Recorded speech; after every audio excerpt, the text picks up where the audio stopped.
This is a photo of the Montgomery Bus Boycott that happened in Alabama.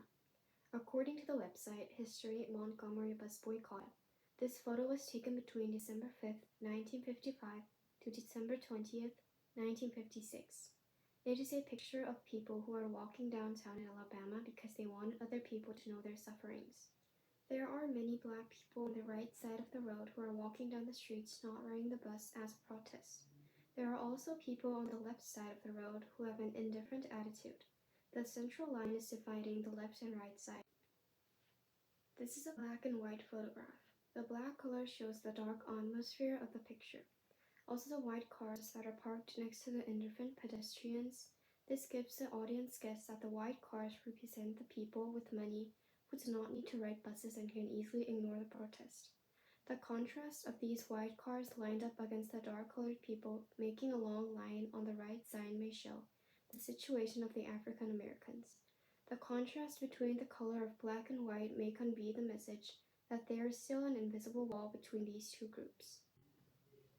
As the diagonal road is standard, there are people at both sides of it. Because that the road is in between them, the audience can feel that it is dividing the picture into two sides. The people who want to change the unfair society, and the people who have no interest but just walking away. There are also some people who are crossing the road and walking towards the crowd on the right.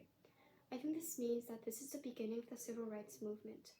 The few people watching the protester side and 6 people on the road can show that there are just a few people starting to get interested in the African American segregation issue. I can't see the actual facial expression of the people in the photograph, but it seems to me that the people on the right side have an upsetting and furious emotion.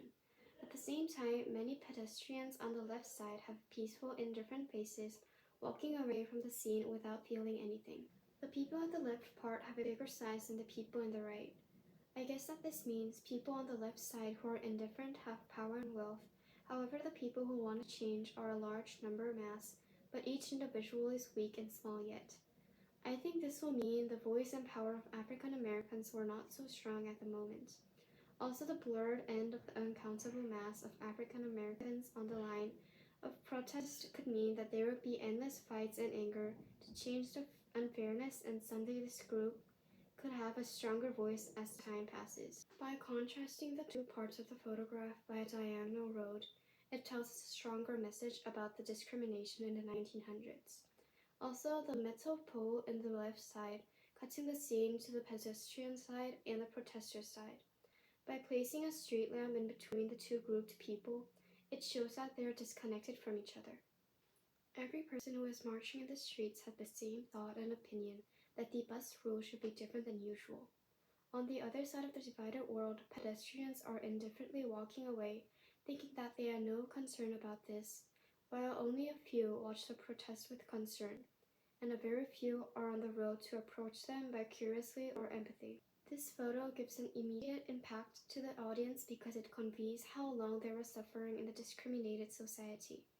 It also reveals the sad reality of these days of Black Lives Matter, because the audience could still guess the situation back then, and the photo was not so much improved in the gap between this divided two worlds. In conclusion, the main idea of this photograph is to explain the difficult reality of African Americans in 1955. They are experiencing serious discrimination, and they hope to change it. By their orientation, size, color, and much more elements, it shows the difficult reality that African Americans were facing during 1955.